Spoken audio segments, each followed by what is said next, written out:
खबरता तक पर फिल्मों की कड़ी में मैं आज जिस फिल्म की कहानी लेकर आपके समक्ष उपस्थित हुआ हूँ वह फिल्म है सीता और गीता। इस फिल्म की पटकथा सलीम जावेद ने लिखी है और इसका निर्देशन रमेश सिप्पी ने किया है। जैसा कि नाम से जाहिर है कि इसमें सीता और गीता ये डबल रोल में हेमा मालिनी की इसमें भूमिका है और इस डबल रोल में से हेमा मालिनी का एक रूप सुशील शब्द किंतु दब्बू लड़की का है, तो दूसरी तरफ बेबाक और मुंहतोड़ जवाब देने वाली लड़की का है। इस फिल्म में इस दोनों ही रोल में हेमा मालिनी के एक भूमिका में जहाँ धर्मेंद्र हैं तो दूसरी भूमिका में हेमा मालिनी के साथ की भूमिका निभाने में संजीव कुमार हैं। इस फिल्म की पूरी कहानी हेमा मालिनी के इसी दो रूपों के इर्द गिर्द घूमती हुई आपको नजर आएगी। कहीं सुशील सोम और दब्बू पक्ष प्रभावी हो जाता है तो कहीं बेबाक और मुंहतोड़ जवाब देने वाली गीता की भूमिका प्रमुख हो जाती है। इस फिल्म में जहाँ रूपेश कुमार एक ने खलनायक की भूमिका निभाई है तो वहीं बिगड़ैल चाची के रूप में मनोरमा ने अपनी भूमिका निभाई है और सत्यन कपूर ने सहायकता के रूप में चाचा की भूमिका निभाई है।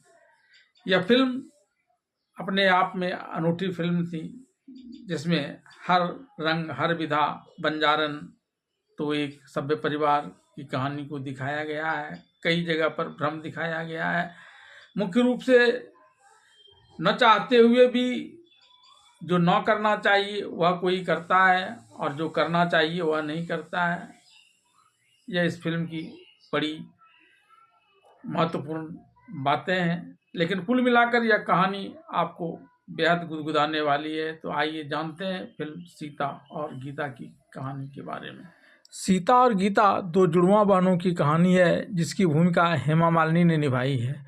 फिल्म के आरंभ में ही शिरडी से लौटते हुए एक दंपत्ति रास्ते में एक गरीब व्यक्ति से निवेदन करते हैं कि वे रात भर के लिए उन्हें यहाँ आसरा दे दे क्योंकि उनकी पत्नी को बच्चा होने वाला है और वे रास्ते में फंस गए हैं। उसी गरीब व्यक्ति के घर डॉक्टर के आने से पहले ही बच्ची का जन्म हो जाता है। जब वह दंपति अपनी बच्ची को लेकर चलने लगते हैं और आसरा देने वाले उस व्यक्ति को कुछ रुपये देने लगते हैं तो वह व्यक्ति उन्हें प्रार्थना करने के लिए कहता है कि उनके घर भी संतान का जन्म हो और वह पैसा लेने से इनकार कर देता है।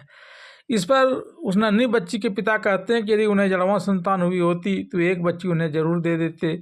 उनके जाने के बाद उस गरीब व्यक्ति की पत्नी उन्हें नन्ही नवजात बच्ची दिखलाती है। तब उन्हें पता चलता है कि वस्तुतः उस दंपत्ति को जुड़वां बच्ची ही पैदा हुई थी जिसमें से एक बच्ची को उसकी पत्नी ने छुपा लिया है।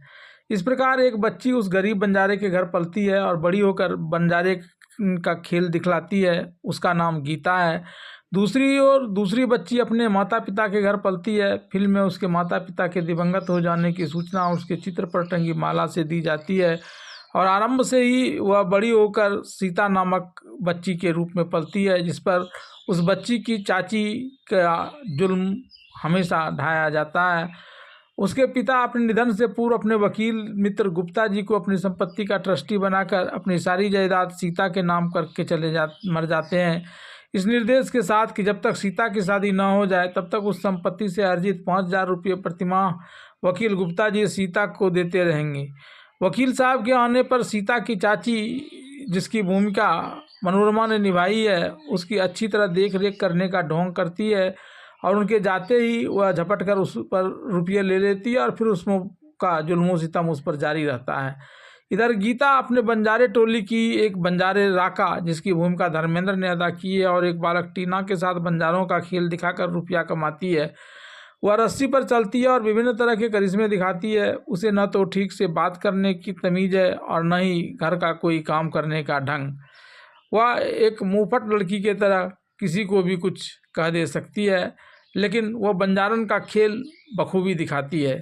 एक दिन उसकी माँ उसे सब्जी लाने भेजती है और वो बच्चों के साथ कंचा खेलने लगती है। राका विनोदपूर्वक यह बात उसकी माँ से बताता है और उसकी माँ जाकर उसे झाड़ू से पीटती है।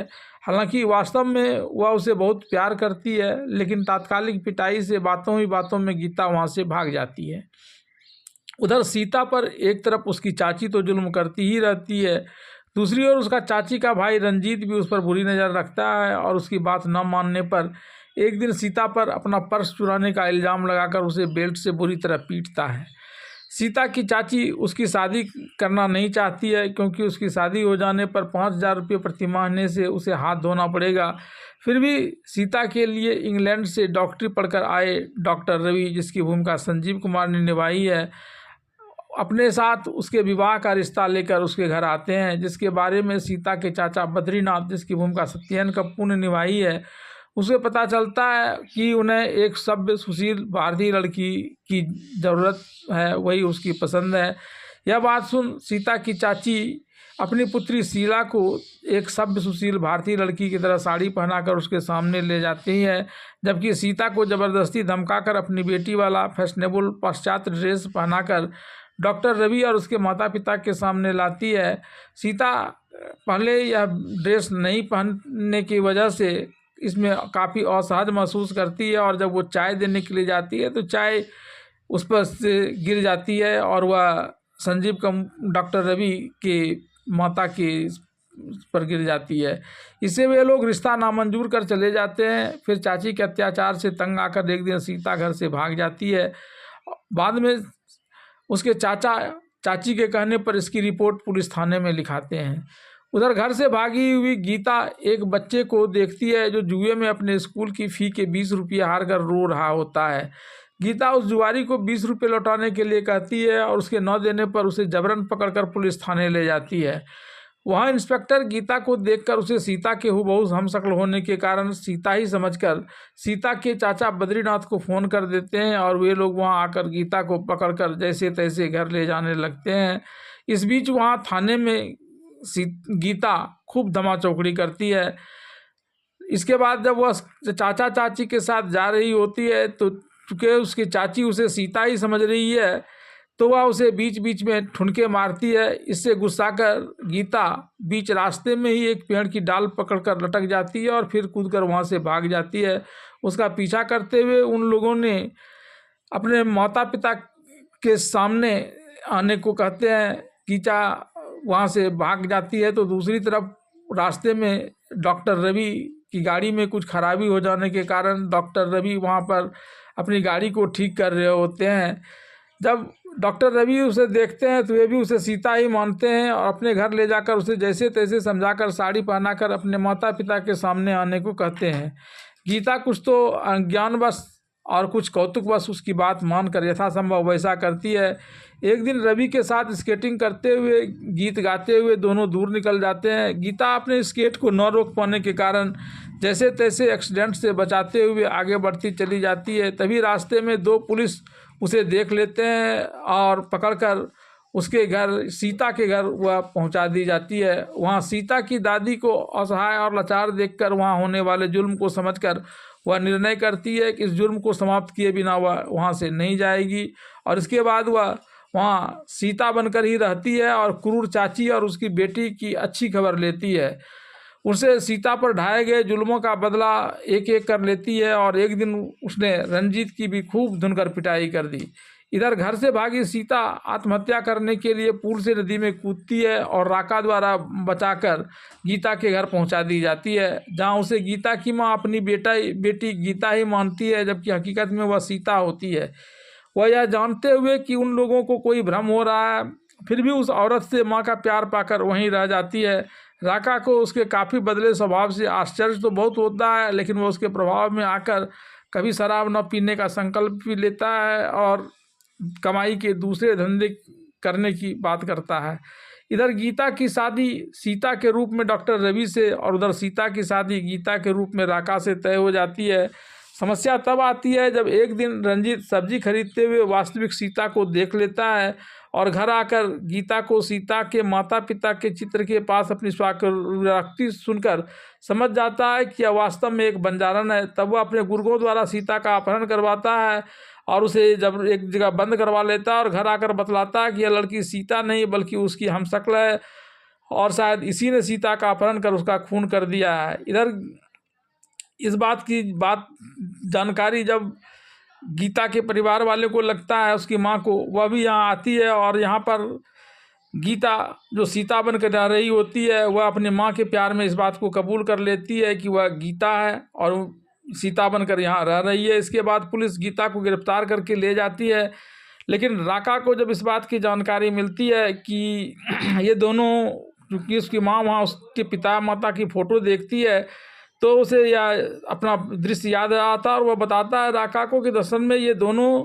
अपनी जुड़वा बहनें हैं। तब राका उसे जेल की दूसरी मंजिल से छड़ काट कर आज़ाद कराने जाता है और उसे छड़ काट कर आज़ाद करा लेता है। उन दोनों को बालक टीना से यह पता चलता है कि सीता को रंजीत एक कमरे में कैद करके रखे हुए है। सीता दीवार पर सिर पटक पटक कर अपना सिर फोड़ लेती है और उसके इलाज के लिए रंजीत के गुर्गे डॉक्टर रवि को ही ले आते हैं। रवि द्वारा असलियत जान लिए जाने पर रंजीत उसे भी बगल के कमरे में बंद कर देता है और सीता से जबरन शादी करना चाहता है, लेकिन गीता तभी वहां पहुंच जाती है और सीता को आज़ाद करती है और खुद सीता की जगह दुल्हन बनकर रंजीत के साथ साथ फेरे लेने पहुंच जाती है, जहां फेरे के बदले वह रंजीत की और उसके सारे गुंडों की जमकर धुनाई करती है। बाद में उसके गुंडों द्वारा पकड़ ली जाती है, लेकिन तभी राका आ जाता है और फिर सबको मारपीट करता है। वह डॉक्टर रवि को भी छुड़ा देता है और फिर दोनों मिलकर और फिर गीता और सीता सभी मिलकर रंजीत और उसके गुर्गों को खूब पिटाई करते हैं और इसकी लड़ाई को भी खूब मनोरंजक बनाया गया है। फिर वास्तविक सीता की शादी डॉक्टर रवि से और गीता की शादी राका से हो जाती है।